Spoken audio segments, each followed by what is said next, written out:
जय बाबाजी, जय महात्माजी. आज आपण आलेलो आहोत ओझर येथील जनशांतीधाम येथे जगद्गुरू जनार्दन स्वामी आणि जगद्गुरू शांतिगिरी महाराजांचा हा आश्रम. ही सुंदर अशी जनार्दन स्वामींची मूर्त आपण बघतोय. असंख्य भाविकांना गुण देणारी ही विभूती आणि या ठिकाणून आतमध्ये आपण आश्रमामध्ये प्रवेश करतोय. अतिशय सुंदर आणि नयनरम्य असं हे जनशांतीधाम जगद्गुरू शांतिगिरी बाबांनी निर्माण केलेलं आहे. जगद्गुरू जनार्दन स्वामींच्या नित्य प्रवचनामधील काही वाक्य या ठिकाणी लावण्यात आलेले आहे, ज्या भोळे भाविक जनांना उद्धारण्याचं काम या ठिकाणी करत आहे. जगदमाऊली फुला माता बाल उद्यान, लहान मुलांच्या खेळण्यासाठीचं हे अतिशय सुंदर असं उद्यान या ठिकाणी आपण बघू शकतो. आणि इथमधून मुख्य प्रवेशद्वारातून आपण आतमध्ये प्रवेश केल्यानंतर हे पंचमुखी गणपतीरायाचं दर्शन आपण घेऊन आतमध्ये दर्शन मार्गाला जातोय. या ठिकाणी हा भव्य असा लाल दगडामध्ये बांधलेला हा यज्ञ मंडप बघू शकतो. या ठिकाणी असलेलं सर्वात आकर्षणाचं म्हणजे हे 108 शिवलिंग आणि 108 गोमुख याच्यावर असलेले सर्व सुवर्ण कळश आपण या ठिकाणी बघू शकतो. सुवर्ण मंदिर या ठिकाणी आपण म्हणू शकतो.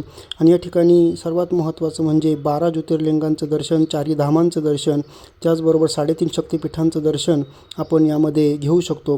हे महत्त्वाचं असं बद्रीधामाचं दर्शन, या एकाच छताखाली या 4ही धामांचं दर्शन आपण या ठिकाणी घेऊ शकतो.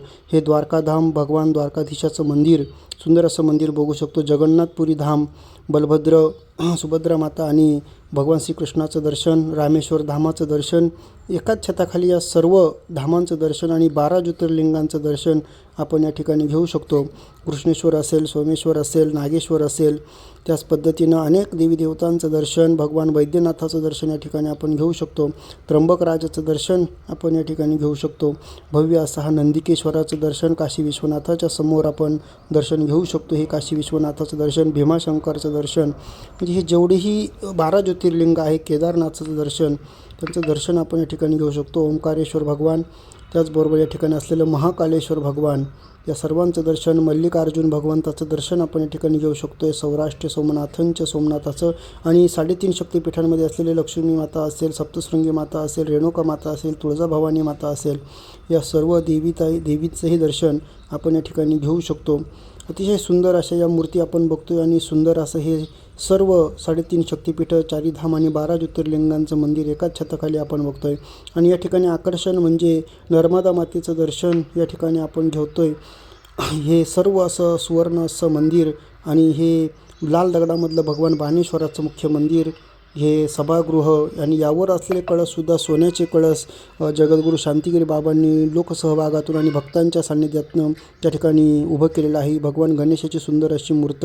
आणि आपण आता पायऱ्यांच्या माध्यमातून वरती भगवान बाणेश्वराच्या दर्शनाला आतमध्ये जातो. ही भव्य अशी घंटा या ठिकाणी आपण बघू शकतो. आतमध्ये गेल्यानंतरसुद्धा वेगवेगळ्या देवी देवतांचं दर्शन आपण या ठिकाणी घेतो आहे. नवग्रहांचं दर्शन, जे नवग्रह आहे त्या नवग्रहांचंही दर्शन आपण या ठिकाणी आनंदाने घेऊ शकतो.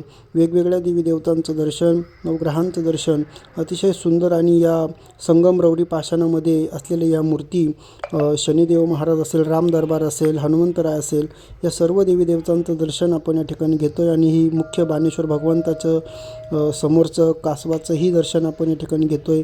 भगवान बाणेश्वराचं हे लाल दगडामधलं मंदिर आपण बघतो आहे, त्याची स्थापना झालेली आहे, तेही या ठिकाणी आपण बघतो आहे. असं सुंदर नयनरम्य दृश्य या ठिकाणी आपण बघतो आहे.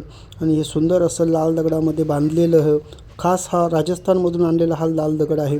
आणि आतमध्ये प्रवेश केल्यानंतर अतिशय सुंदर अशी भव्य अशी ही भगवान बाणेश्वराची पिंड, शिवदरबार असेल त्यांचे दर्शन, आपण पार्वती मातेचं दर्शनसुद्धा या मंदिरात गेल्यानंतर आपण घेऊ शकतो.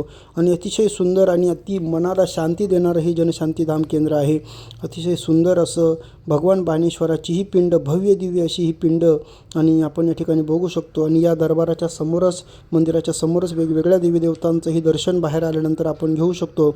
जे नवग्रह आहे त्या नवग्रहांचंही दर्शन आपण या मंदिराच्या गाभाऱ्यामध्ये आतमध्ये गेल्यानंतर ज्यावेळी सभामंडपात येतो तिथं आपण घेऊ शकतो. जगद्गुरू शांतिगिरी बाबांच्या मातोश्री फुलामाता असेल, जनार्दन बाबांच्या मातोश्री म्हाळसा माता असेल, लोकमाता अहिल्यादेवी होळकर असेल, अशा या लोकमातांचंही दर्शन आपण घेऊ शकतो.